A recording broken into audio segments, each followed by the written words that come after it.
Kita di kelas kecerdasan buatan. Sebelumnya saya akan menginformasikan mengenai e-learning. Jadi e-learning itu mungkin cuma ini aja ya, formalitas, karena kan baru, jadi takutnya nanti ringdown atau apa. Jadi e-learning itu fungsinya nanti cuma sekedar untuk presensi, ngumpul tugas, tapi ngumpul tugas di sini tanda aja gitu. Kalau file masternya tetap di Google Classroom, di Google Form ya. Jadi di e-learning itu cuma ini aja, nanti tanda gitu kalau sudah ngumpul gitu aja ya. Terus upload materi ya.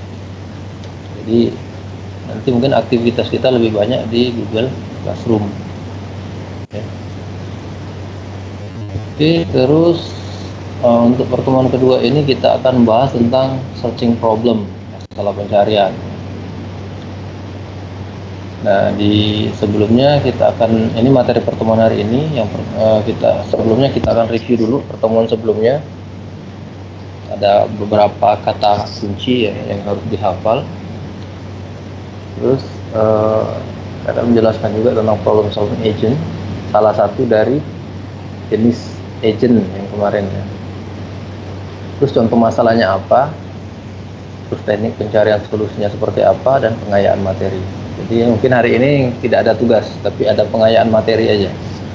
Yang namanya pengayaan materi itu terserah kalian. Kalau kalian merasa ingin kaya, ya dikerjakan gitu ya. Kalau enggak, ya enggak apa-apa. Oke, kita review dulu pertemuan sebelumnya. Ini ada beberapa kata-kata kunci yang mesti dipahami biar link and match, linkage ya antara pertemuan pertama dan pertemuan hari ini. Yang pertama, agent. Kemarin apa agent? Agent adalah sesuatu yang dapat merasakan, perceive ya. Bisa merasakan lingkungannya melalui sensor dan bertindak atas lingkungannya melalui aktuator. Sederhana ya, konsep dasarnya sederhana. Jadi ada sensor, ada aktuator. Mirip seperti sistem. Sistem itu kan ada input, ada output ya. Tapi yang membedakan di prosesnya. Oke.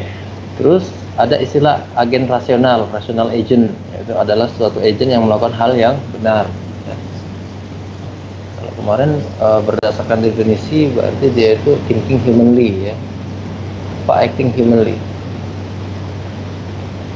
thinking rationally kan. Ada 4 kemarin kan, ada thinking humanly, ada thinking rationally, ada acting humanly, ada acting rationally. Dia masuk ke rasional, acting rationally. Terus ada PES atau apa kemarin? Performance, environment, aktuator, dan sensor. Kinerja, lingkungan, aktuator, dan sensor. Jadi ini penting. Langkah pertama untuk merancang agent, menentukan dulu PS-nya ya. Terus tugas kecerdasan buatan. Ya, kalau berdasarkan buku dari Russell dan Norvig itu jelas ya, karena fokusnya ke agent. Mungkin kalau di buku lain beda lagi kan. Tapi karena ini sudah sudah mayoritas ijma ulama, ijma para ilmuwan gitu ya. Kebanyakan seperti itu. Jadi tugas kecerdasan buatan itu kita pahami sebagai membuat program agent yang mengimplementasikan fungsi agent. Jadi ada program agent, ada fungsi agent function ya. Ada agent program, ada agent function. Nah, terus berikutnya agent itu sama dengan arsitektur plus program. Kemarin sudah dibahas ya bahwa arsitektur itu contohnya apapun ya, anything ya, segala sesuatu yang kita bisa suntikkan atau kita tanamkan program, sehingga dia setelah kita tanamkan program itu dia bisa bertindak cerdas ya, smart, intelligent. Mesin cuci kita taruh program, nanti dia bisa cerdas ya kan. AC kita taruh program, ya cerdas. Maksudnya program yang cerdas ya. Terus nah ini saya suruh kalian baca kemarin pengayaan materi juga, jenis-jenis agent. Ini tidak terlalu banyak saya bahas karena kita fokus ke goal based agent nanti ya. Makanya saya suruh baca saja di rumah kemarin. Ada simple reflex agent, model based reflex agent, goal based agent, utility based agent, learning agent. Nah, untuk pertemuan hari ini kita bahas tentang goal based agent. Oke, itu review pertemuan sebelumnya. Nah, terus kita masuk ke problem solving agent, PSA, PSA. Itu problem solving agent. Agen problem solving ya. Mencari masalah. Suara meresek. Tolong diperhatikan di mute suara-suara yang ini noise. Oke. Sebelumnya yang paling sederhana itu apa? Agen bertipe reflex ya. Itu ada dua jenis kemarin kan, ada yang simple reflex agent sama yang model based agent. Jadi agent sederhana ini agent sederhana ya. Bertindak berdasarkan pemetaan langsung dari state ke action ya. Jadi gampangannya itu agent ini sifatnya itu ada aksi ada reaksi. Contoh misalkan AC cerdas. Jadi AC misalnya kita tanamkan program untuk tanamkan program yang mempunyai sensor ya, sensor. Jadi kalau dia mendeteksi keberadaan orang, dia akan hidup gitu ya. Terus kalau nggak ada orang, dia otomatis sendiri. Nah itu ya kalau orang awam lihatnya cerdas ya kan, wah AC-nya cerdas ya kan, bisa mati sendiri. Kalau nggak ada orang dia mati sendiri. Padahal sederhana, itu termasuk contoh agent reflex agent gitu kan. Jadi ada aksi ada reaksi saat itu aja. Jadi dia bertindak pada saat ada ada perceive ya. Jadi sensor mendeteksi ada sesuatu di nilai di lingkungan, misalkan ada orang ya, terus dia langsung otomatis hidup gitu kan. Terus kalau dia deteksi lagi nggak ada orang, dia mati. Ya, kalau orang awam melihatnya itu cerdas. Tapi kalau bagi kita itu sederhana kan, cuma switch aja gitu kan. Kalau binary, kalau ada orang turn on gitu kan, kalau nggak ada orang turn off gitu. Tapi masih dikategorikan cerdas ya, tapi jenisnya itu yang sederhana ya, simple reflex agent. Nah kalau yang model based agent apa contohnya? Nah, contohnya misalkan yang IoT ya, yang lampu ya kan, ada Cortana itu kan bisa kita hidupkan lampu menggunakan suara kan. Misalnya Cortana bukan Cortana ya, Alexa punya AWS. Alexa turn light kan? Nanti hidup lampunya. Alexa turn off, nanti mati lampunya. Nah model based agent itu dia cerdas. Mungkin dia nggak cuma sekedar, yang pertama dia nggak cuma bisa mendeteksi suara gitu ya, model, berbasis model. Jadi model itu maksudnya general gitu kan, jadi nggak kaku. Jadi dia bisa juga untuk suara, bisa juga misalkan dengan menggunakan tepukan tangan gitu kan. Kalau tepukannya sekali mati, kalau tepukannya 2 kali hidup dan lain-lain. Dia bisa beradaptasi lah intinya kalau model based agent ya. Kalau kita hubungkan dengan bahasa pemrograman mungkin mirip, kalau simple itu konstanta, statis, nggak berubah. Sedangkan kalau yang model based agent itu variabel, bisa berubah-ubah, bisa kita isi dengan jenis lainnya. Nah, tapi agen tipe ini kurang optimal ya, pada lingkungan yang besar. Lingkungan yang besar atau lingkungan yang kompleks ya, terutama lingkungan yang ketidakpastiannya besar, uncertainty-nya besar. Kalau yang contoh-contoh sebelumnya kan pasti gitu ya, istilahnya tuh inputnya pasti, biasnya gampang lah, biasnya kan bisa diprediksi kan, inputnya seperti apa nanti kan, terus outputnya seperti apa gitu. Nah untuk lingkungan yang besar ya, itu kurang optimal. Nah makanya salah satu agen lain yang bisa digunakan untuk lingkungan besar itu yaitu goal based agent ya, atau agen berbasis tujuan. Jadi kalau agen berbasis tujuan itu dia inputnya itu, kemarin ada istilah percept sequence ya, urutan atau rangkaian percept input gitu kan. Nah kalau yang reflex agent itu dia cuma satu input saat itu aja gitu kan. Ada orang nggak ada orang gitu kan, ada suara nggak ada suara, ada tepukan nggak ada tepukan gitu. Kalau goal based agent dia menggunakan, jadi nggak cuma input saat ini, tapi juga dia bisa menggunakan input masa lalu dan juga memperhitungkan tindakan di masa depan, future ya. Namanya aja goal, tujuan. Jadi ketika jadi agent yang berbasis goal ini dia harus punya tujuan ya. Sudah dari awal sudah punya target sasaran ya yang harus dicapai. Nanti kita lihat contohnya. Nah, PSA Problem Solving Agent itu adalah salah satu contoh agen berbasis tujuan. Tujuan itu apa? Ya, tujuan berfungsi untuk membantu mengatur perilaku agen. Jadi kalau kita sudah tetapkan tujuannya, ya, agen itu dia terbatas gitu kan. Jadi dia nggak sembarangan gitu kan. Dia sudah punya tujuan, ada target yang harus dicapai kan. Tentu untuk mencapai target itu ada constraint ya, batasan-batasan, ada mungkin hambatan-hambatan. Nah itu yang harus diselesaikan ya untuk agen berbasis problem solving agent. Terus ada istilah goal formulation, perumusan tujuan. Nah, jadi langkah pertama, kalau tadi langkah pertama apa PS ya, itu kan untuk menentukan apa lingkungan kerjanya ya. Nah, kalau untuk di PSA ini ada istilahnya itu goal formulation ya. Jadi langkah pertama dalam melakukan pemecahan masalah.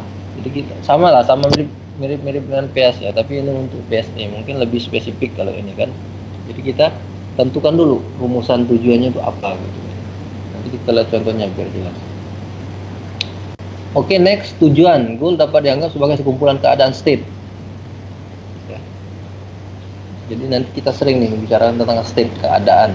Ini mengapa saya kasih bahasa Inggrisnya ya, biar nanti enggak membingungkan. Karena banyak contoh, misalkan kemarin kakak tingkat kalian saya suruh translate ya kelihatan kalau pakai Google Translate tapi nggak dibaca. Jadi state itu diterjemahkan ke negara bagian ya, bukan ke keadaan atau kondisi gitu ya.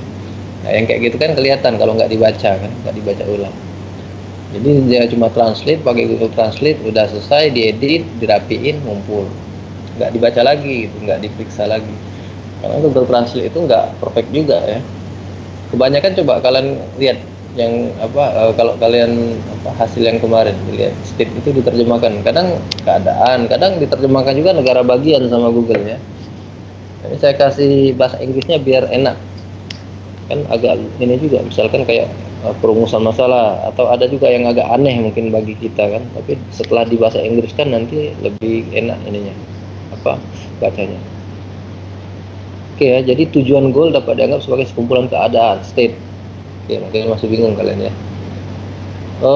Gini, jadi misalnya contoh sederhananya gini, kita mau ke Palembang.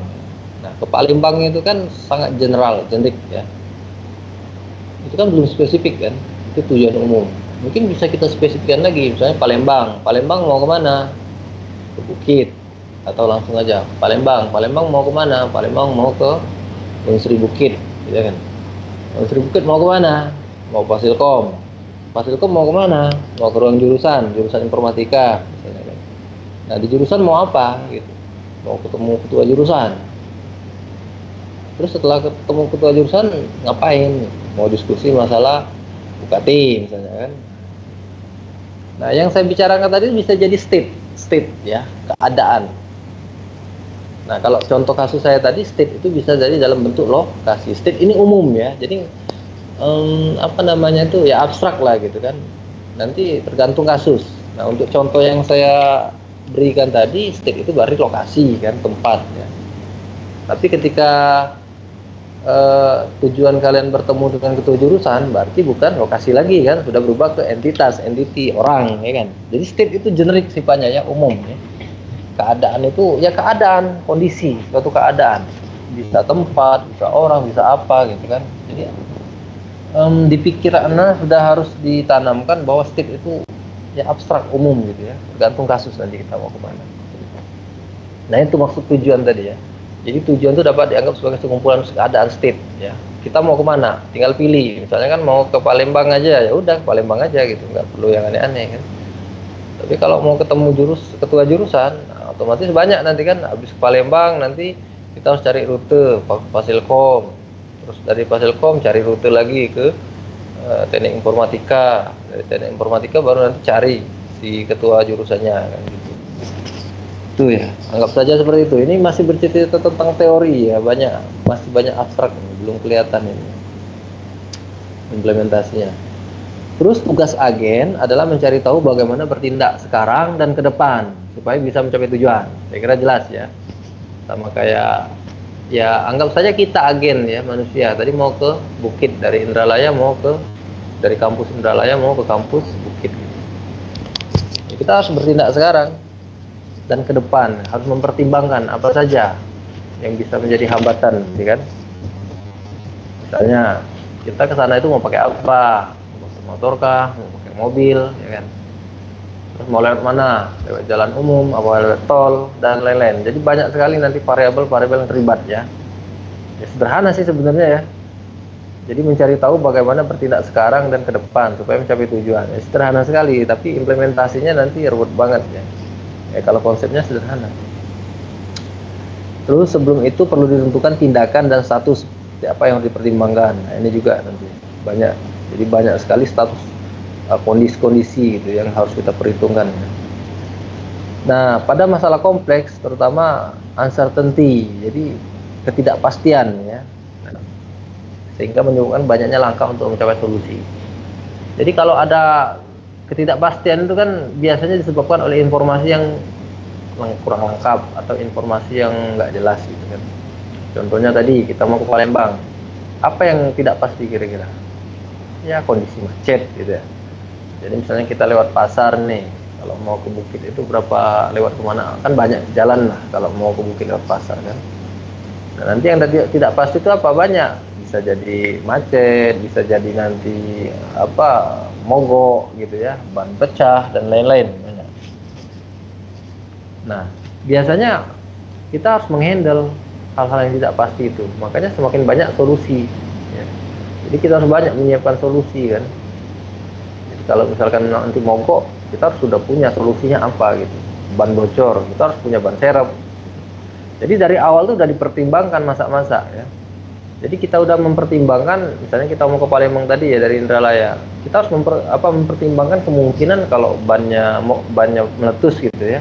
Maka kita harus siapkan dari awal, harus punya ban cadangan gitu. Atau misalnya bensinnya tinggal dikit, ya kita harus siapkan uang untuk beli bensin. Itu contoh sederhananya ya, nanti implementasinya bisa ke banyak hal. Terus rumusan, nah ini tadi rumusan masalah. Kalau yang ini tadi kan itu maksudnya langkah pertama ya untuk melakukan problem solving, rumusan masalah. Sedangkan definisinya sendiri adalah proses memutuskan tindakan, action ya, dan keadaan, state, apa yang perlu dipertimbangkan saat dibeli suatu tujuan. Saya kira jelas nih definisinya ya. Jadi kalau misalkan kalian disuruh misalnya untuk mencapai suatu tujuan, tentu kalian harus memutuskan kan state-nya apa saja. Ya, tadi kan state itu kan kondisi-kondisi yang kemungkinan terjadi dan aksi apa saja. Ya, contohnya sederhana tadi. Kalau misalkan keadaannya kondisi sekarang ban bocor, apa yang harus Anda lakukan? Kayak gitu ya. Oke, nah ini salah satu contoh. Dari salah satu contoh kasus sederhana ini sering dipakai ya di untuk memberikan contoh problem solving masalah pencarian itu. Misalkan kita punya map, punya peta, kota ya. Ini saya ambil dari buku Russell ada dan jelas di buku itu kalau kalian baca ya.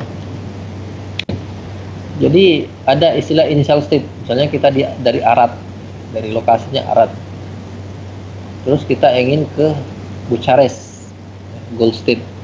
Sama kayak Arad itu Indralaya misalnya kan, Bucharest itu Palembang. Nah, kalau kalian lihat square, kotak-kotak itu bisa dianggap sebagai state. State ke state. State. Sedangkan action itu kita memilih tindakan apa yang kita lakukan pada saat state tertentu gitu. Contoh misalkan ini anggap aja state semua ya, lokasi ini anggap aja state. Nah, misalkan ini state. Terus kita mau kemana nih? X-nya mau kemana nih? Mau ke Sibiu atau mau ke Timisoara? Nah, itu action yang main kan? Apa yang kita pertimbangkan? Yang paling sederhana jarak, ya kan? Jarak. Otomatis action yang kita lakukan itu harus memilih jarak yang terpendek gitu.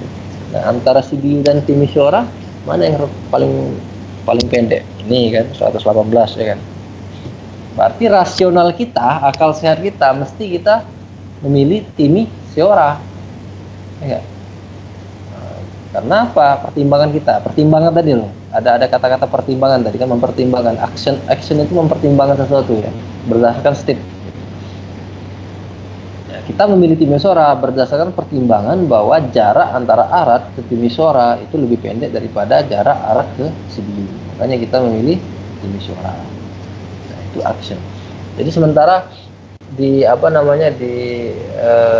problem formulationnya Anda pahami dulu ada state, ada action gitu aja ya. Yang kotak-kotak ini state, sedangkan yang action itu memilih ya pada saat kondisi tertentu.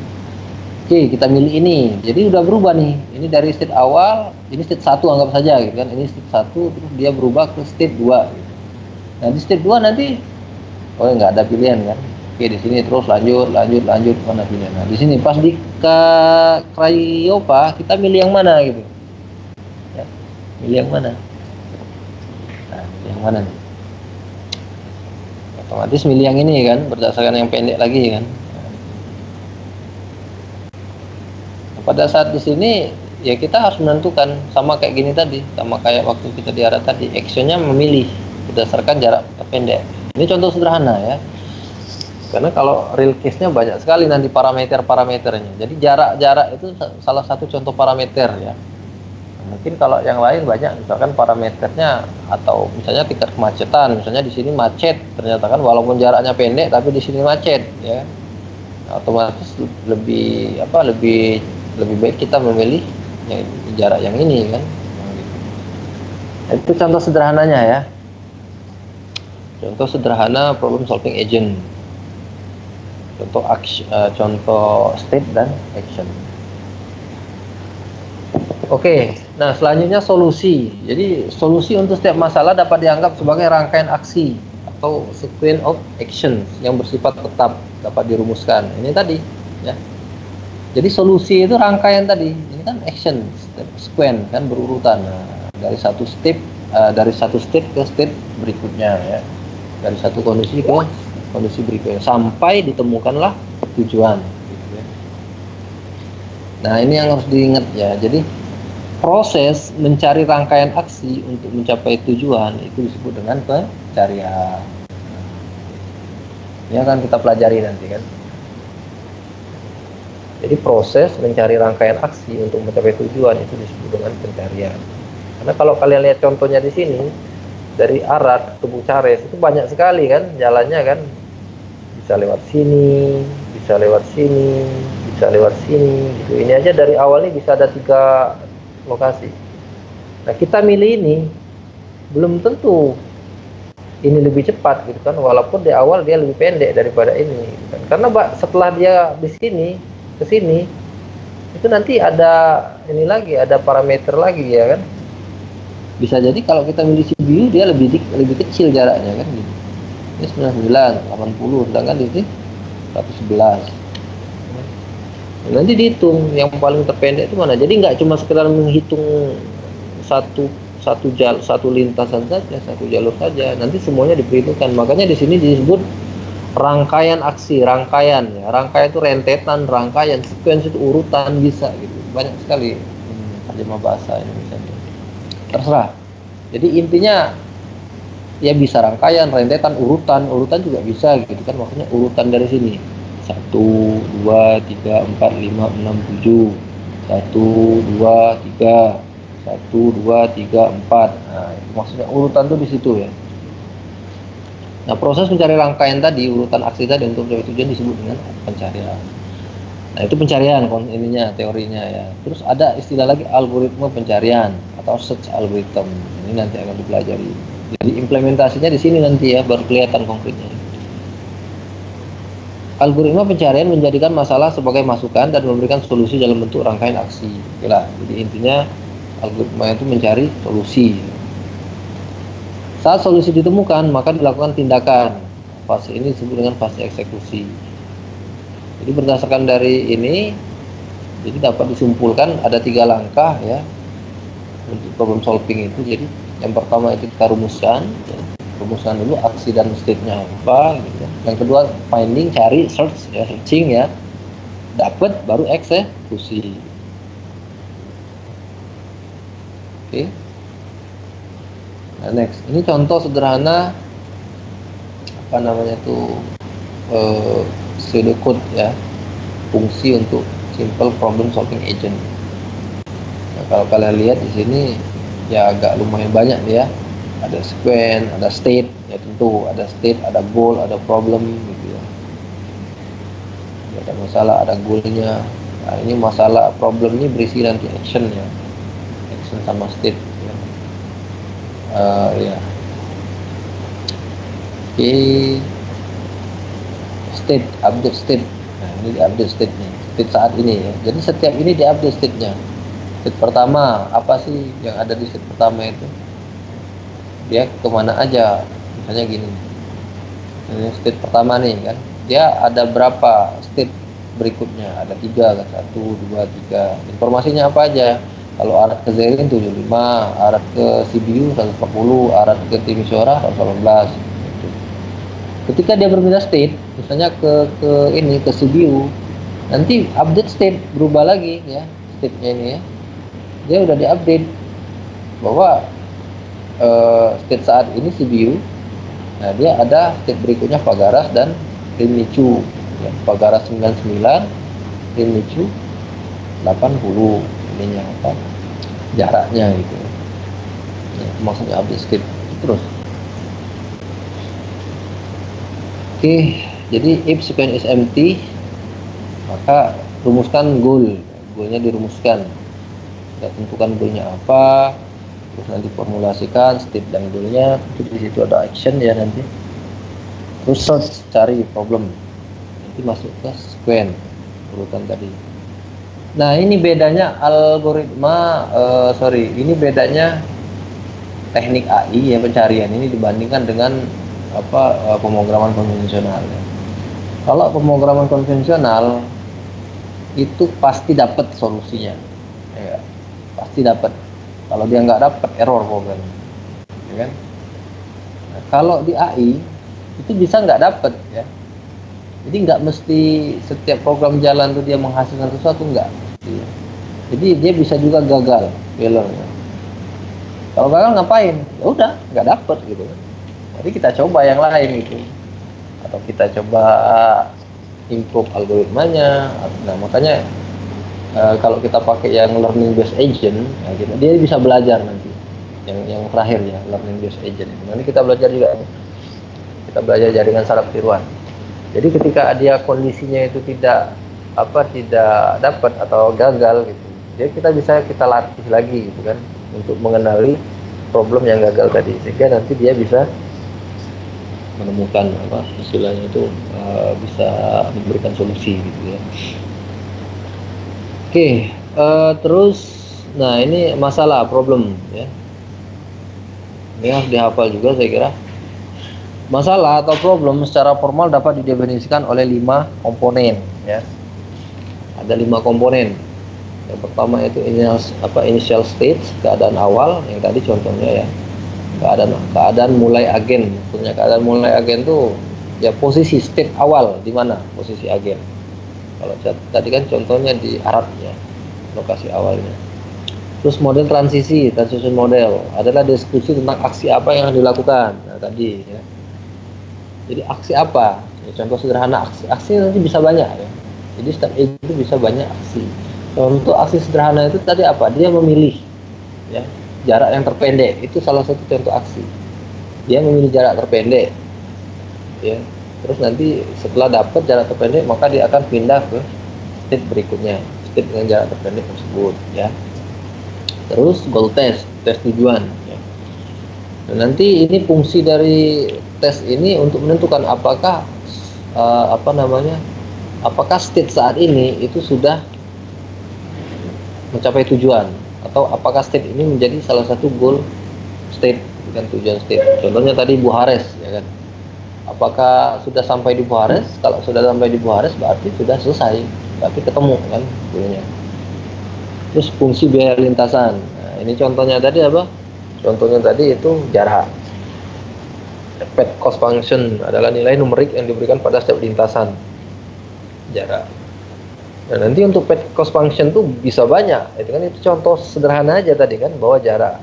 Jadi bisa jarak, bisa waktu ya, bisa tingkat kepadatan. Ini kalau kita bicara bicara tadi ya, transportasi. Misalnya kita tadi mau dari Arad ke Buhares tadi, kalau kita pakai pesawat terbang banyak hal ya. Jadi nggak cuma kalau pesawat kan berarti nggak macet yang jelas, tapi ya yang dipertimbangkan apa? Waktu, karena kita nggak sembarang waktu kan, harus mengikuti schedule dari pesawat kan gitu. Jadi untuk pad cost function itu bisa banyak ya, tergantung kasus Anda. Biasanya semakin banyak pad cost function ya semakin bagus, karena banyak hal yang dipertimbangkan kan, dan semakin rumit juga. Oke, solution dari suatu masalah, problem adalah sebuah serangkaian aksi, action sequence yang menuntun dari keadaan awal initial state ke keadaan tujuan. Nah, ini sederhananya ya, bahwa solusi itu adalah dari initial state menuju ke goal state. Ya. Jadi serangkaian aksi yang menuntun dari initial state ke goal state itu solusi. Kalau menurut buku Russell Novik ini. Jadi tadi ada masalah, ada solusi. Karena problem solving agent itu kan ya agent untuk penyelesaian masalah kan. Ada masalah tentu kita akan mencari solusi kan. Nah, solusinya itu kalau kita bisa menemukan goal state, maka berarti kita sudah menemukan solusinya. Solusi bisa gagal, tapi bisa juga sukses. Selanjutnya kualitas solusi, solution quality diukur dengan biaya lintasan tadi ya, cost function tadi. Nah, solusi optimal adalah solusi yang memberikan biaya lintasan paling rendah dari setiap solusi yang ditawarkan. Jadi kalau berdasarkan contoh ini tadi, ini jadi lintasan yang paling pendek itu akan dipilih menjadi solusi yang optimal ya. Oke. Next. Oke, itu penjelasan singkat tentang problem solving agent ya. Selanjutnya contoh masalah problem solving agent. Ini slide-nya sudah saya upload ke Google Form dan di e-learning ya. Ini udah kalian baca-baca. Oke. Nah, ini contohnya. Jadi untuk contoh PS ini ada dua jenis, ada toy problem, ada real world problem ya. Nah, toy problem itu biasanya sifatnya mainan. Tapi dia walaupun toy, walaupun mainan, tapi ini bagus karena bisa digunakan untuk menguji algoritma pencarian. Kadang juga bisa ada yang kompleks ya. Walaupun namanya sifatnya seperti mainan, tapi dia ada juga kompleks. Nah, kalau real world problem dia implementasi PS ini di dunia nyata. Jadi sampai saat ini banyak sekali implementasinya. Contoh route finding, TSP, robot navigation banyak. Kalau route finding itu dipakai untuk misalkan penjadwalan pesawat atau penjadwalan kuliah. Penjadwalan kuliah kan bisa dipakai supaya nggak bentrok gimana, supaya optimal gimana antara waktu dosen, waktu ngajar dan lain-lain. Jadi untuk PSE ini sudah banyak sekali contoh real world problemnya ya. Oke, nah sekarang kita lihat contohnya biar lebih konkret lah ya, penjelasannya. Di sini saya ambil ada 3 contoh vacuum board sama egg puzzle dan egg green. Ini vacuum board kemarin sudah kita bahas di pertemuan 1 sekilas ya tentang penyedot debu. Nah, ini bisa jadi bagian dari PSA, problem solving agent. Nah, ini contoh yang kemarin ya. Kemarin itu ada 2 lokasi A dan B ya kan. Terus apa lagi? Ada 2 kondisi, kotor dan bersih ya kan. Ada 2 aksi, kanan dan kiri ya kan? Nah, kalau Kalau kemarin kan contoh di pertemuan pertama kan cuma satu gambar ya. Nah, di sini kalian lihat state space namanya itu ya. Jadi kemungkinan dari state dan action. Ya. Kalau kalian lihat ada berapa state di situ? 1, 2, 3, 4, 5, 6, 7, 8. Ada 8 state. Ya kan? Nah, setiap state itu punya action. Ada bisa ke kiri, bisa ke kanan, dan bisa menyedot debu. Oke. Nah, setelah kita representasikan seperti ini, nah kita tentukan ada keadaan, ada aksi. Kemarin ya, kita mulai membuat problem formulation, ya. Rumusan masalahnya apa. Yang pertama kita tentukan dulu state-nya, kita analisis state. State itu apa? Keadaan. Apa keadaannya? Nah, lokasi agen dan lokasi kotor. Jadi kemarin agen ada 2 lokasi, A dan B, dan lokasi kotornya juga kan ada A dan B juga. Terus agen berada di satu dari 2 lokasi, bisa bersih atau kotor. Ya, jadi ya jelas saya kira ya, nggak mungkin agen bisa, ya dia mesti berpindah dari satu lokasi, dari lokasi A ke lokasi B atau sebaliknya. Terus ada 2 kali 2 pangkat 2 kemungkinan ruang keadaan. Jadi kalau ini contohnya ada berapa lokasinya? Ada 2 ya, ada 2 lokasi, berarti ada 2 kali 2 pangkat 2 sama dengan 8. Kalau kalian hitung kan ada 8 nih ya. 1, 2, 3, 4, 5, 6, 7, 8. Ada 8 lokasi. Nah, kalau lokasinya lebih dari 2, misalnya n lokasi, maka jumlah state-nya adalah n kali 2 pangkat n keadaan.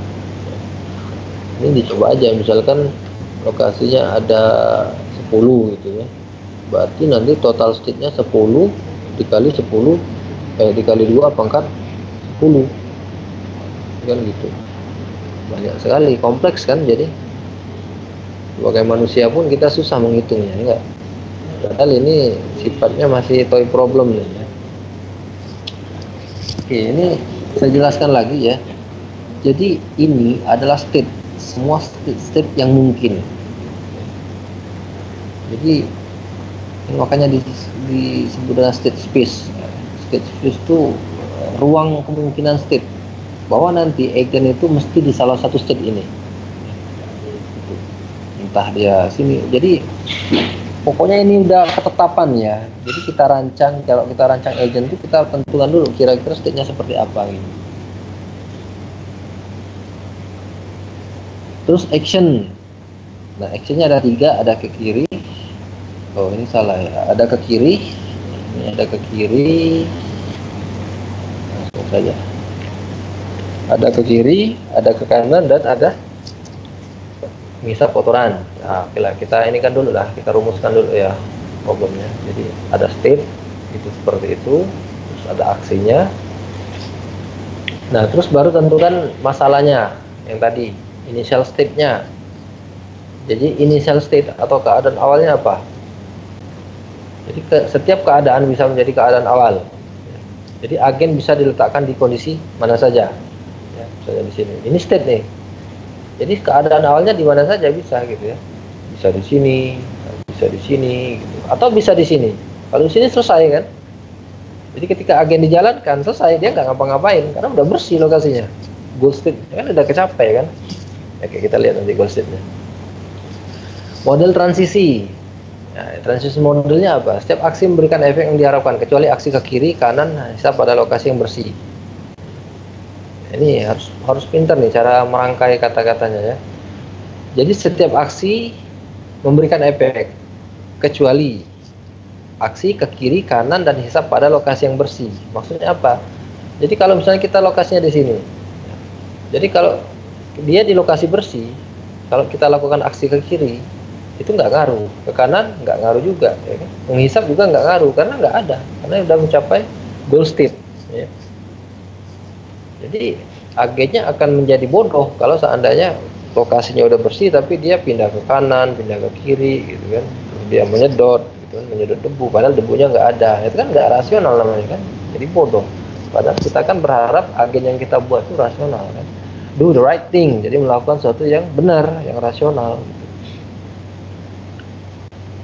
Oke, nah terus tes tujuan, goal test. Apa tes tujuannya? Atau goal testnya apa? Ya itu tadi, bahwa lokasi sudah bersih gitu ya. Jadi dia akan selalu memeriksa apakah lokasi sudah bersih. Kalau belum, ya sudah berarti belum mencapai goal. Misalnya dia di sini. Nah, goal testnya apa? Ya kita tes gitu kan. Apakah lokasi ini bersih? Belum. Ya udah kita lakukan aksi sesuai dengan yang ini apa yang tadi, misalkan apa kita hisap atau ke kanan gitu ya. Jadi itu. Jadi setiap agen berada dalam state tertentu itu selalu dilakukan pengecekan goal test, ya, tes goal. Sama kayak main game lah gitu kan. Kalau kalian pernah buat game, tentu selalu mengecek ya kondisi menang namanya itu kan. Ya, kalau dia nggak mengecek kondisi menang, nanti dia nggak tahu kalau AI-nya itu udah menang kan. Dan terakhir biaya lintasan. Nah, kalau di contoh vakum ini apa biaya lintasannya? Ya setiap dia berpindah dari state bukan state ya. Jadi setiap dia melakukan aksi, ini beda ya antara state dengan aksi tadi ya. Jadi setiap dia melakukan aksi, dia dihitung satu biaya. Oke, yang baru masuk silakan.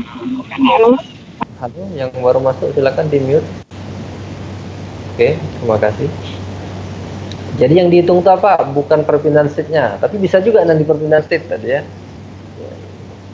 Kalau yang contoh yang tadi kan, yang jarak tadi kan berarti jaraknya itu yang dihitungnya kan. Aksinya ya, aksi yang dilakukan. Kalau di sini apa aksi? Aksi tadi ada berapa? Berarti ada 3 kan? Ada kanan, kiri, dan sedot. Ya. Nah, setiap kita melakukan salah satu aksi itu akan dihitung nilainya. Ya. Nah, semakin minimal aksi yang dilakukan, maka itu semakin bagus. Istilah nanti kan optimal solution, jadi solusi yang optimal itu kan cost-nya paling rendah. Oke, saya kira jelas ya. Nah, sekarang yang lebih ini lagi, yang lebih saya kira ini sudah sering, mungkin masa waktu kecil kalian pernah pakai ini ya, pick puzzle, 8 puzzle, kalian pindah-pindahkan gitu ya. Nah, ini sama kayak kalau sekarang kan Rubik ya.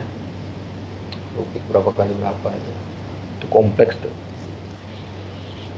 Ini apa namanya? Slider kalau bahasa ininya, slider. Geser-geser. Start state-nya apa?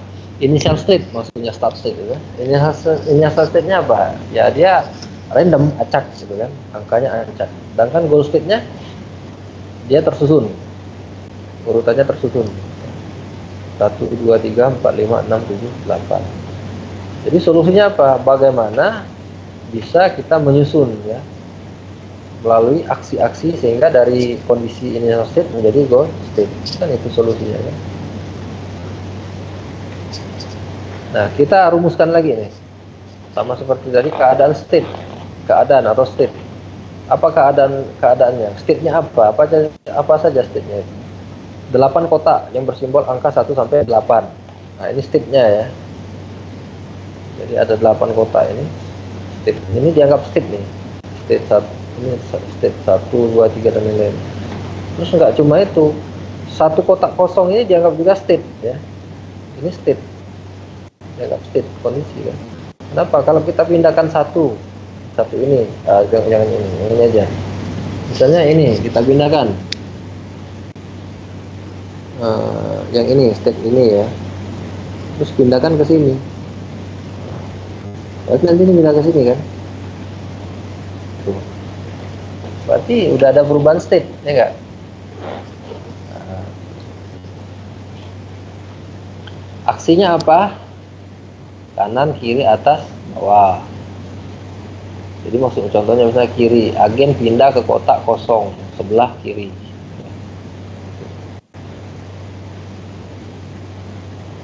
Oke. Problemnya initial state, setiap keadaan bisa menjadi keadaan awal ya.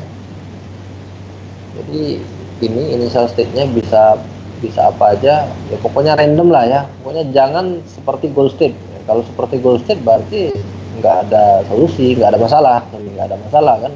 Kalau nggak ada masalah kita nggak perlu solusi kan gitu. Tapi kalau dia random seperti ini berarti ada problem nih, ada masalah kan. Gimana supaya masalah ini bisa menjadi bisa ada solusi, sehingga nanti bisa menjadi goal state. Ya. Ini random, bisa apapun. Terus model transisi, ya aksi yang dilakukan pada keadaan sekarang, current state akan menghasilkan keadaan baru. Nah, jadi misalkan ini kondisi 1, terus nanti ketika kita pindahkan, gitu ya, 5 ini ke sini, maka akan menjadi kondisi baru kan. Gitu. Terus tes tujuan, goal testnya, kita meriksa apakah keadaan saat ini sesuai dengan keadaan tujuan. Ya tadi sama, apakah sudah seperti ini. Kalau sudah seperti ini berarti sudah selesai. Terus biaya lintasan sama, jadi 1. Jadi setiap kita bergeser, setiap kita geser itu akan dihitung 1. Gitu. Maka solusi optimalnya apa? Semakin dikit geseran kita untuk mencapai solusi, maka itu sudah optimal. Karena kemungkinannya banyak sekali kan, banyak kalian coba main itu hitung kan, berapa kali Anda geser itu kan untuk mencapai solusi ini. Terus nanti dirandom lagi, terus ulangi lagi, pasti berbeda-beda kan. Nah, yang terpendek itulah solusi optimal. Nah, untuk kasus ini aja dari sisi manusia itu sudah sangat ya rumit juga kan, untuk men-track, untuk untuk melihat rekam jejak aksi-aksi yang kita lakukan bagi manusia itu sulit gitu kan. Apalagi nanti ukurannya lebih banyak. Oke, saya ini merencanakan pertemuan face to face ini 1 jam, tapi kayaknya nggak bisa nih, harus 2 jam. Karena kalau 2 jam itu rekaman di Skype itu sekitar 600 mega, banyak banget. Makanya tadi saya rekam juga pakai screen recording, dia lebih sedikit ini filenya.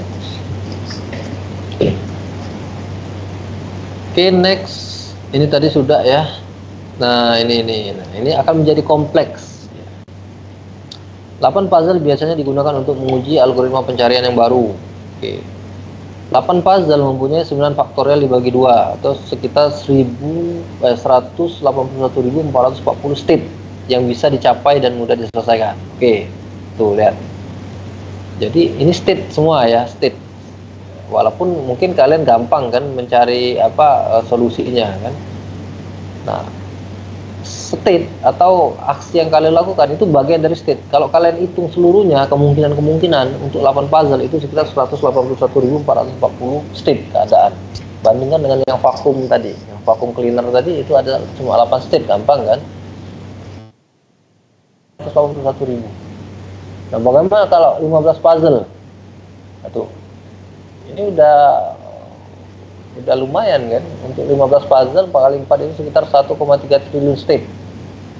Algoritma pencarian tercepat memerlukan berapa milidetik untuk menyelesaikannya, ya, tentu pakai komputer. Kalau ini udah manusia udah nggak akan bisa menghitung state ini ya. Kalau vacuum cleaner tadi bisa kalian tulis di atas kertas. Nah, kalau 8x puzzle kalian tulis di atas kertas, itu gempor tangan kalian. 181.000 kalian tulis. Nanti saya lihatin contoh ini ya. Apalagi 15, apalagi 24 ya, gitu. 24 puzzle kali 5 kali 5 ya. Mempunyai sekitar 10⁻25 state. Algoritma pencarian memerlukan waktu beberapa jam untuk menyelesaikan dengan optimal. Nah, di sini ini kelebihannya program kecerdasan buatan dibandingkan dengan ya, program konvensional dan dan manusia gitu ya. Jadi untuk kasus permainan ini aja manusia udah nggak sanggup gitu ya. Dan itu di sini letak kemenangan mesin atau komputer. Nah, dia bisa memproses dengan cepat dan lebih akurat. Nah, ini contohnya. Ini contoh state ya, kemungkinan. Jadi misalkan initial state-nya seperti ini. Nah, nanti kemungkinannya ada berapa? Ada 3 kan? Bisa 7 ke sini ya. Ini kan kosong nih, titik kosong ya. Jadi bisa 7 ke kanan, bisa 6 ke bawah, bisa 5 ke kiri. Nah, ini state nih, state ya, state. Action, aksi.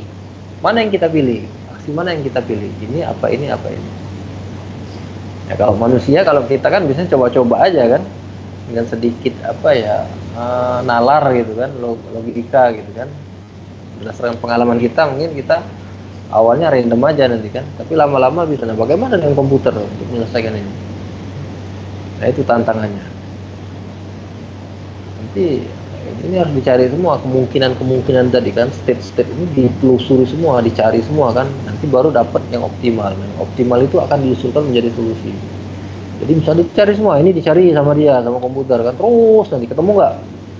Ini dicari terus ketemu nggak? Ini dicari terus ketemu nggak?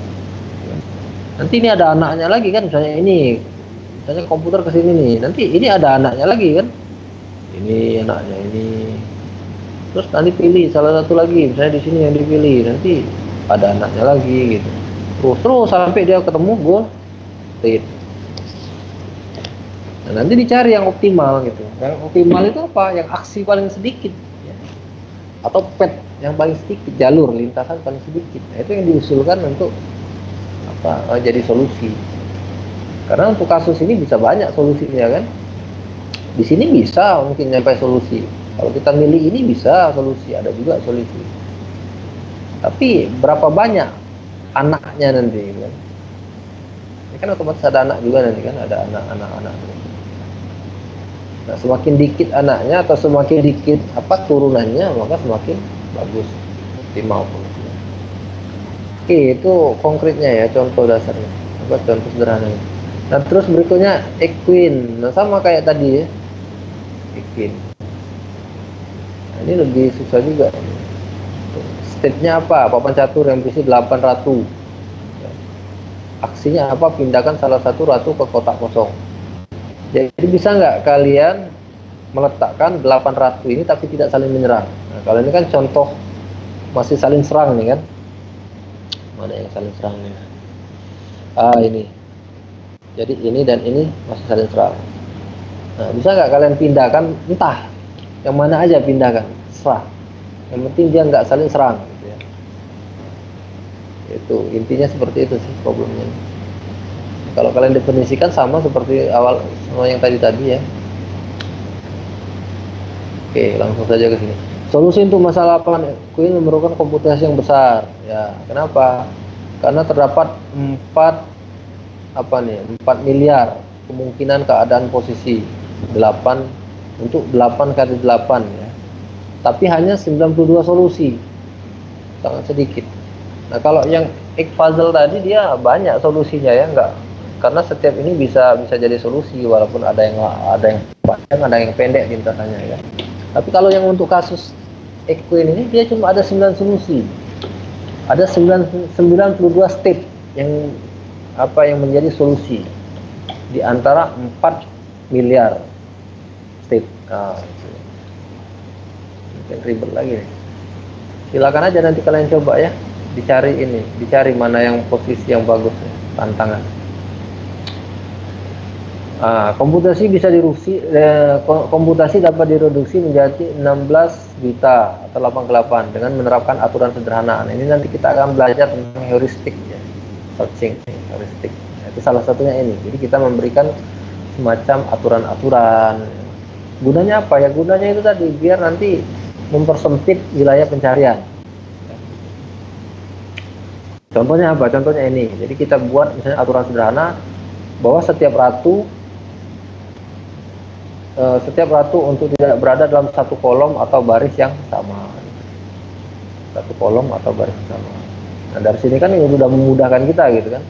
Jadi pertama langkah awal mungkin kita taruh aja pokoknya antara 800 jangan sampai satu baris dan satu kolom yang sama. Nah, sisanya baru kita nanti cari. Itu udah lumayan reduksinya ya. Dari 4 miliar menjadi 16 juta. Nah, itu contoh-contoh sederhana. Oke, sekarang lanjut ke real world problem. Jadi ini contohnya rute terpendek dan TSP. Mencari rute terpendek. Kalau rute terpendek itu ya terkait sama contoh yang tadi itu.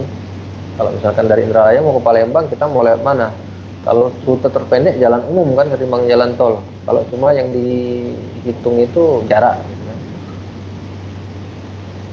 Tapi nggak tahu nih kalau kita lewat Musi 2 ke pasar itu kayaknya lebih dekat pasar kalau jarak kan.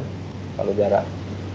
Tapi kalau kelancaran, nah kalau kita mempertimbangkan variabel rame ya, kemacetan gitu kan. Lain lagi cerita kan. Kalau lewat tol walaupun jaraknya panjang, tapi bebas hambatan, ya, lebih cepat. Makanya tergantung apa yang kita tuju gitu kan. Apakah cepat sampai tujuan, gitu kan, ataukah hemat bensin. Nah, itu tergantung kasus kita,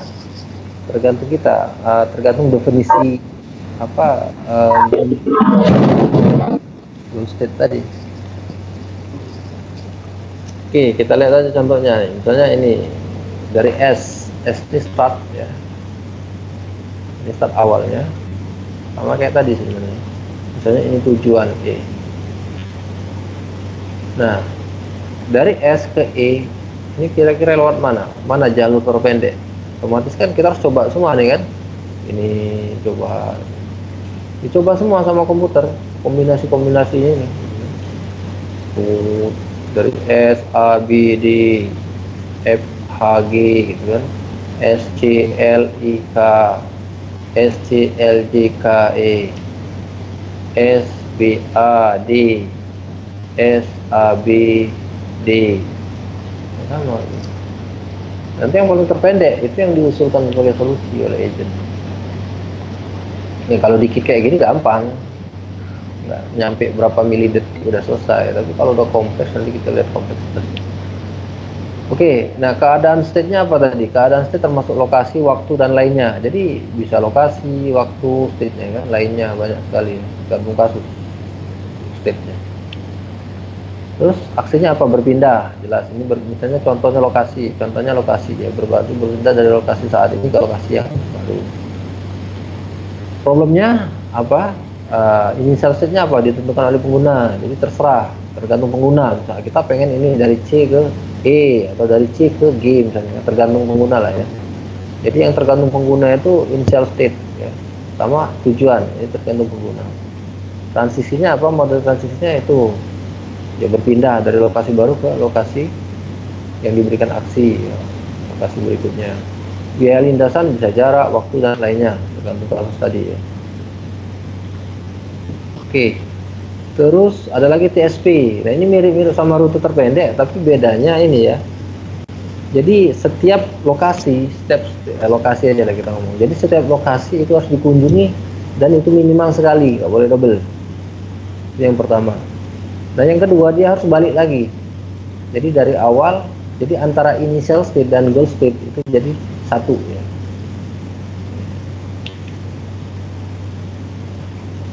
Contohnya mana contohnya? Jadi misalnya gini aja, misalnya ini initial state ya. Nah, ini harus dia kunjungi satu-satu semua. Oh, semua. Misalnya gampangnya ini aja lah dulu. Nah, terus, wah ini nggak bisa nih. Mana nggak aja kayak gini lah ya. Nah, dia harus balik lagi. Nanti dia cari yang terpendek mana, kan bisa banyak kemungkinan. Ini lebih banyak kemungkinannya dibandingkan dengan jalur ini tadi apa, route finding tadi. Jadi lebih kompleks dia karena syaratnya harus dikunjungi semua. Ini permasalahan pada sales ya, tukang sales itu kan kalau promosi itu kan dia harus menjelajahi semua kota kan. Ya permasalahannya itu bagaimana nyari supaya lebih efektif, efisien kan, supaya lebih hemat waktu dan lebih tepat sasaran. Dia berangkat terus nanti pulang lagi ke rumah dia kan, setelah dikunjungi semua lokasinya. Oke, nah terus kita tentukan nih keadaan state. Setiap keadaan termasuk lokasi, waktu, dan lainnya sama kayak tadi ya, sama lah dengan route finding tadi. Terus actionnya sama. Nah ini yang masalah ini ya. Maka keadaan awal ditentukan oleh pengguna sama. Ini sama terus. Nah ini nih tes tujuan yang berbeda. Tes apakah semua lokasi telah dikunjungi hanya sekali, dan apakah keadaan saat ini sama dengan keadaan awal. Jadi initial state sama dengan goal state. Kalau sama initial state sama goal state, maka dianggap selesai. Biaya lintasan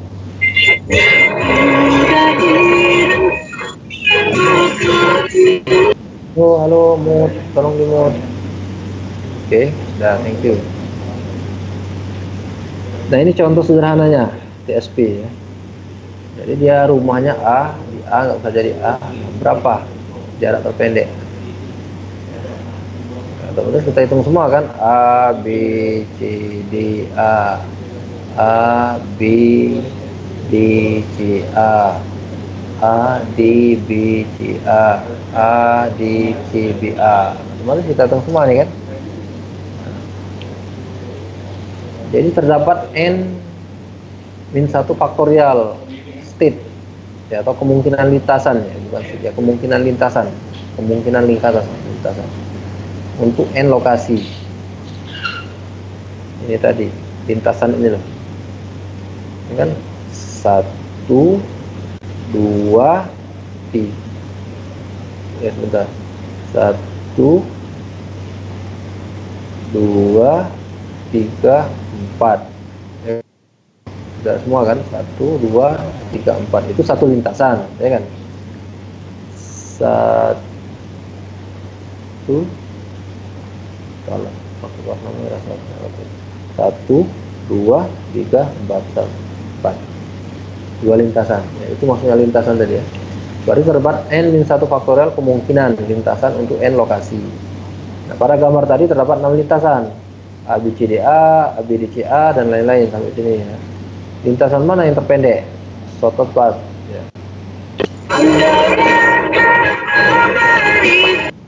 Halo ya.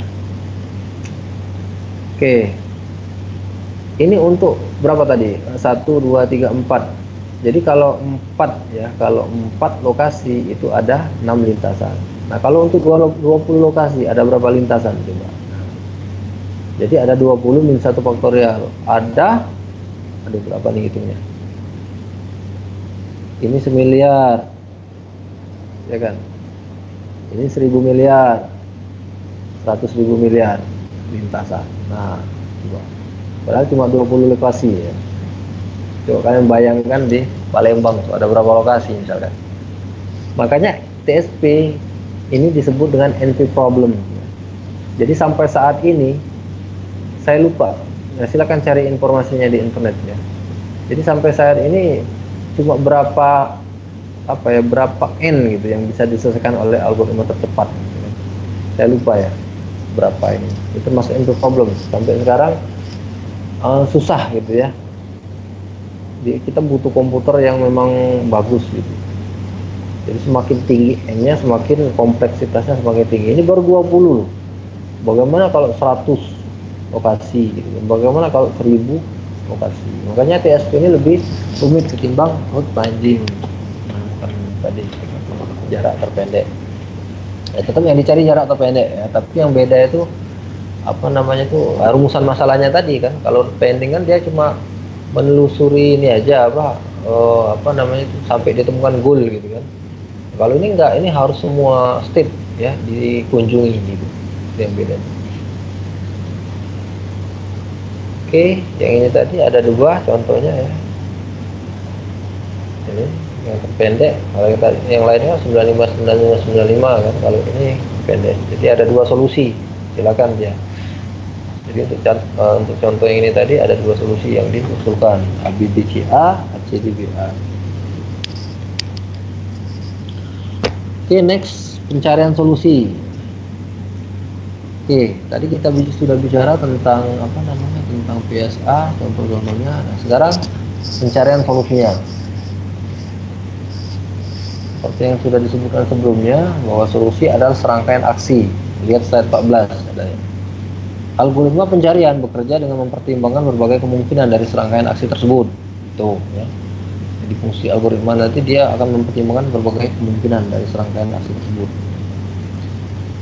Rangkaian aksi dapat dimulai dari keadaan initial state yang membentuk pohon pencarian search tree. Nah, Nanti kalau kita bicara pencarian, tentu kita akan bicara tentang bisa pohon, tree, ya bisa graph.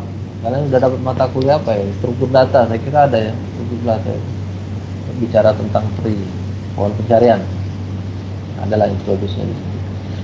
Nah sama di sini juga kita menggunakan ini untuk merepresentasikan problem tadi. Jadi untuk memudahkan kita memahami problem, nah kita representasikan masalah kita menjadi bentuk pohon tree. Nah ini penting sebenarnya kan, belajar tree. Oke, ini konsep tree sederhana, ada akar, ada root ya. Nah, kalau di sini akar itu menjadi initial state, keadaan awal. Terus ada cabang, branch, yang bertindak sebagai aksi. Nah, bisa aksi, bisa lintasan, cabang-cabang tadi kan. Terus ada simpul node yang menjadi keadaan-keadaan dalam beberapa masalah. Nah, node ini menjadi state.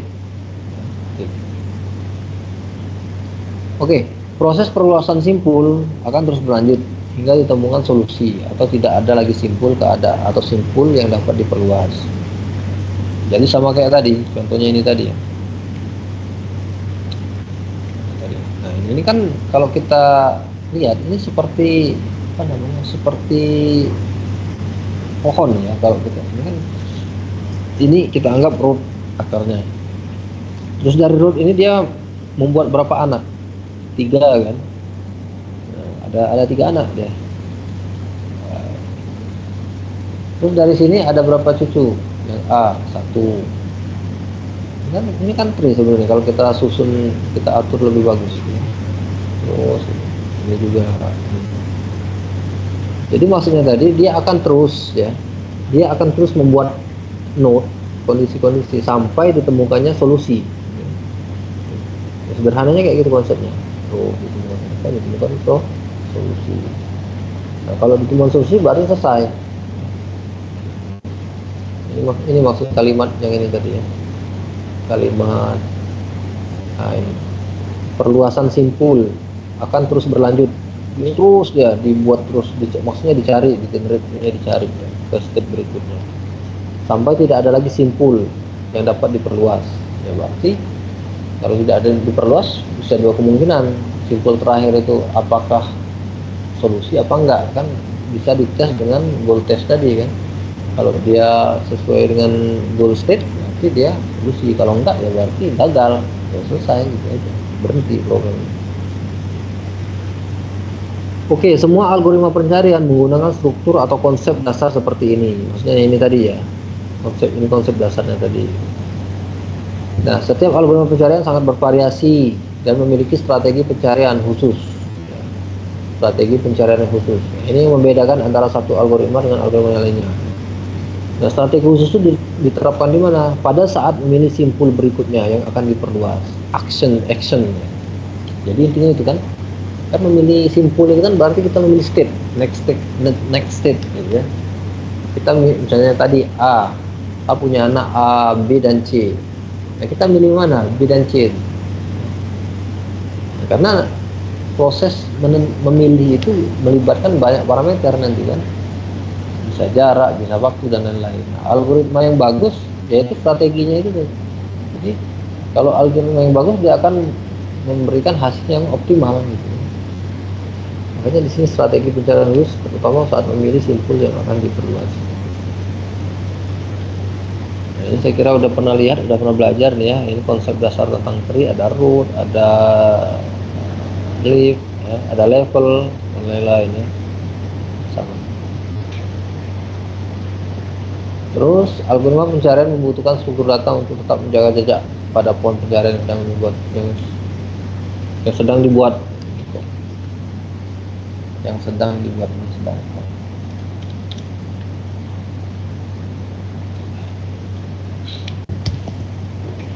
Oke, nih lagi nih struktur data. Jangan lupa nih, kita butuh struktur data. Nah, struktur data itu penting. Kenapa? Karena namanya program itu kan algoritma dan struktur data ya. Algoritma dan struktur data itu program. Jadi algoritma pencarian membutuhkan struktur data untuk tetap menjaga jejak. Jejak itu track ya, jejak pada pohon pencarian yang sedang dibuat. Jadi tetap Kalau kita bicara struktur data berarti kita bicara tentang memori. Karena tentu kalau kita membuat data, kita harus memesan lokasi memori. Jadi untuk step.n pada pohon memiliki struktur yang terdiri dari 4 komponen. Standarnya kayak gini. Ini standar lah ya. Bisa aja nanti kalian tambahin lagi, gitu. Terserah. Tapi untuk di kasus tree ini dia ada 4 komponen. Ada state, ya saat ini kondisinya apa? Sudah sampai di mana? Sudah di level berapa? Gitu kan. Terus nilai-nilai yang ada dalam state itu apa saja? Gitu. Terus ada parent tuh orang tuanya. Yang tadi misalnya kan rootnya A, anaknya BC, berarti bapaknya BC itu adalah A. Action, tindakan apa yang dilakukan untuk membuat baru. Jadi ini strategi di algoritma pencarian itu banyak di sini nanti ya. Jadi dia untuk memilih itu nggak sembarang memilih, jadi berdasarkan perhitungan itu nanti yang membedakan antara algoritma satu dan algoritma yang lainnya. Terus pet cost, biaya. Jadi apa yang harus dipertimbangkan ketika kita memilih node berikutnya? Oke. Otomatis semakin kecil biayanya maka semakin bagus. Oke, nah itu terus pencarian dapat dievaluasi dengan 4 cara: kelengkapan, optimalitas, kompleksitas waktu, dan kompleksitas ruang. Jadi kelengkapan itu ada jaminan bahwa solusi dapat ditemukan. Ya kalau tidak ada jaminan agak kurang bagus ya kan. Bagusnya kan dia punya jaminan. Cara menentukan jaminan itu apa? Ya melalui eksperimen, percobaan. Ya. Jadi misalkan kita buatnya kita pakai algoritma ini untuk menyelesaikan kasus ini misalnya. Nanti kita coba berulang-ulang. Nah, selama berapa kali perulangan itu kita bisa mendapatkan inilah kesimpulan lah ya. Keyakinan berarti dia optimal, ya dia lengkap gitu ya, berarti setiap ada kasus dia bisa ditemukan, berarti ada jaminan kan? Berdasarkan hasil. Jadi jaminan itu berdasarkan hasil eksperimen kita, cobaan kita. Terus apakah sudah optimal? Optimal tuh ya banyak ya. Optimal itu tekniknya, strateginya gitu kan. Misalkan algoritmanya apakah lebih pendek ya kan, terus lebih praktis dipakai, itu kan optimal kan. Ada lagi kompleksitas waktu. Nah, jelas kalau ini gampang kan, cepat apa enggak gitu kan. Jadi misalkan untuk kasus puzzle tadi ada algoritma A dan B kita terapkan gitu kan, nah, lebih cepat mana? Kalau lebih cepat A berarti A lebih bagus daripada B kan, karena waktunya lebih pendek. Kompleksitas ruang sama seperti itu, berapa banyak memori ya, tetap kita butuh memori nanti kan, karena untuk struktur data tadi kan butuh memori. Berapa banyak memori yang kita perlukan untuk menyelesaikan solusi itu masalah itu. Nah tapi biasanya yang sering dipakai itu ini aja ya, waktu dan ruang. Ini paling gampang ukurnya ya kan, kalau waktu dan ruang itu. Kalau completeness sama optimality ini agak ribet ukurnya gimana gitu ya. Contoh optimality itu ya, mungkin dari sisi coding program gitu kan, lebih banyak mana ini codingannya lebih panjang mana kan. Nah itu bisa berdasarkan baris line code-nya, baris programnya, baris kodenya. Ini ribet kayak gitu. Paling gampang tuh melihat waktu dan ruang. Itu saya kira udah cukup untuk menghitung atau untuk mengevaluasi algoritma pencarian. Biasanya sering dipakai itu ya. Ada notasi Big O nanti ya. Big O notation. Ada caranya itu. Oke, terus nah tadi kita sudah bicara tentang konsep sederhana pencarian. Nah di kecerdasan buatan itu nanti ada spesifik ya. Jadi ada 2 jenis teknik pencarian. Yang pertama itu uninformed search atau blind search, pencarian buta, dan yang kedua itu informed search atau heuristic search. Contoh uninformed itu banyak, ada BFS, ada UCS, TFS, banyak, yang lainnya banyak juga ya. Ini yang Yang ada di buku Russell sama Novick aja yang diambil ya. Terus untuk inform search itu contohnya ini, ada Grady, Best for Search, ada Astar. Astar ini sering dipakai di game ya, karena dia cukup bagus ya untuk pet finding, untuk apa ya, untuk mencari pet. Jadi misalkan ada musuh nih kan, tapi ini bukan manusianya ya, tapi apa namanya, AI-nya, musuh kita, komputer gitu. Nah, nanti dia bisa menemukan jarak terpendek untuk mendekati kita kan gitu. Kalau di game itu kan banyak obstacle-nya kan, ada sungai misalnya, ada gunung gitu kan. Nah, biasanya di game-game strategi nih dipakai kan, di game-game strategi. Nah, komputer harus bisa menemukan lokasi kita, tempat dia mencari lokasi kita kan. Terus yang optimal di mana, yang paling efektif di mana, dan lain-lain. Oke. Oke, nah mungkin itu saja untuk pertemuan kali ini ya, pertemuan kedua. Selanjutnya ada pengayaan materi. Nah, ini silakan dicoba di rumah, sederhana. Nah, sama kayak tadi, kalian tinggal tentukan buat state, action, initial state, model transition, goal test, dan prospectnya apa gitu. Atau nggak mesti ini juga lah, kalian cari di internet cara-caranya, itu kan udah banyak juga. Jadi ada 2 galon A 4 liter, galon B 3 liter ya. Bagaimana caranya supaya galon B terisi tepat 2 liter? Ini sederhana nih. Sumber air tak terbatas dan air dalam galon bisa dibuang. Jadi dengan ini kan batasan, constraint-nya seperti ini ya. Jadi kalian bisa nanti mengisi galon B itu tepat 2 liter, tepat ya. Jadi nggak dikira-kira. Nanti ditukar-tukar, nanti ada apa ya, di apa namanya ya, airnya itu ditukar-tukar lah galonnya. Di internet udah banyak solusinya juga ada, silakan dicari ya, dipelajari caranya ya. Saya memberikan ini biar kalian tuh paham aja langkah-langkahnya, jadi nggak harus mikir sendiri ya. Boleh aja mikir sendiri, silakan, bagus juga kan. Daripada capek, mending kalian cari di internet dan pelajari caranya, pahami maksudnya kan gitu ya. Jadi nggak harus mikir sendiri. Kalau mikir sendiri nggak apa-apa. Ada lagi nih masalah petani, sama juga, banyak juga di internet, silakan dicari, solusinya juga ada. Jadi ada seorang petani ingin menyeberang sungai dengan perahu. Perahu tersebut hanya menyediakan 2 tempat, satu untuk petani, sisanya untuk hewan. Ada 2 hewan, serigala, kambing, dan 1 barang, kubis petani. Tapi ada berapa constraint lagi ya. Serigala dan kambing tidak boleh ditinggal bersamaan. Kenapa? Kalau ditinggal nanti kambing dimakan serigala. Terus kambing dan kubis tidak boleh juga ditinggal bersamaan, nanti kubis dimakan kambing. Bagaimana caranya supaya petani beserta hewan dan barangnya bisa menyeberangi sungai lengkap tanpa ada satu yang tinggal atau hilang ya? Boleh kalian buat state, action, dan lain-lain, atau enggak ya, kalian minimal kalian paham lah ya, cari di internet. Halo ya, silakan cari di internet, solusinya banyak dan dipahami. Saya minta Anda pahami itu aja ya, paham step-stepnya gitu ya. Karena ini kan masuk problem solving sebenarnya kan. Jadi kita punya problem nih kan, dan dengan problem yang disertai dengan constraint, batasan-batasan. Nah, solusinya gimana? Otomatis kan ada tahapan-tahapan. Nanti kalian belajar.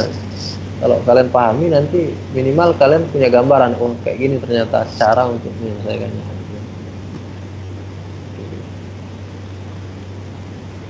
Nah ini tadi ya, masalah petani tadi. Please help the man in the boat to move the warp, sheep, and the box of cabbage to the other side of the lake. Notice that warp ate sheep and sheep ate cabbage. When no went wrong, sama lah. Ada game-nya malah. Ya kalau trial and error bisa aja kalian coba-coba. Tapi alangkah baiknya kalau kalian buat ini ya, apa namanya, kemarin fungsi matematisnya kan. Itu lebih ilmiah lah ketimbang trial and error. Yang jelas kalau kalian tuliskan, kalian ikuti langkah-langkahnya step by step, itu lebih kelihatan prosesnya ya. Ketimbang ada trial and error. Ya sebenarnya trial and error bisa aja berhasil, tapi nggak ada rekam jejaknya. Ketika kalian disuruh ngulang lagi, misalkan oke, hari ini dapat kalian solusinya trial and error kan? Terus disuruh tahun depan gitu kan, harus ngulang lagi. Nah itu kan berarti melakukan pekerjaan yang berulang. Itu kan nggak optimal kan, nggak efektif, nggak efisien. Kalau kita udah tahu rumusnya, kita nggak perlu lagi. Kita udah tahu rumus kan, ini kan tentu ada rumusnya kan, ada solusinya kan, dengan berbagai macam state kondisi tadi kan. Kalau kita udah ketemu solusi yang terbaik, ya udah selesai. Kita bisa aja misalkan cukup berapa kali langkah gitu kan. Kalau trial and error kita nggak tahu berapa kali langkah, kita coba-coba, namanya coba-coba, bisa ketemu bisa enggak. Oke, materi selanjutnya kita akan bicarakan tentang uninformed search, jadi pencarian buta, jadi pencarian tanpa ada informasi. Jadi dia buta, meraba-raba.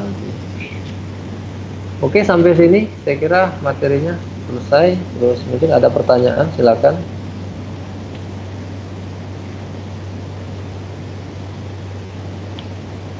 Oke, silakan kalau ada yang mau ditanyakan. Jangan lupa absen ya di e-learning. Oh, udah selesai nih, udah tutup kayaknya. 10.30 dia otomatis tutup. Baterai saya udah mau habis. Silakan, ada yang mau ditanyakan?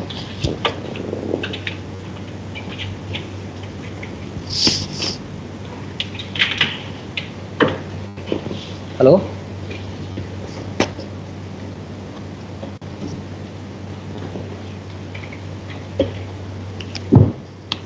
Halo? Nggak ada respon. Kayaknya tidak ada, Pak. Kayaknya belum ada, Pak. Belum ada ya? Kalau Oke, saya sih mudah-mudahan. tidak lebih jelas ya.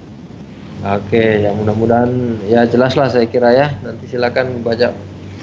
Ya harapan saya banyak baca lah ya. Jangan ngandalin dari kuliah, dari kelas. Ya kalau kelasnya kayak gini aja terbatas sekali, waktu kita terbatas gitu kan. Iya, Pak. Jelas saya juga belum tentu optimal juga kan. Jadi harapan saya kalian cari di luar lah. Banyak sekali di internet itu banyak sekali bahan-bahan materi-materi.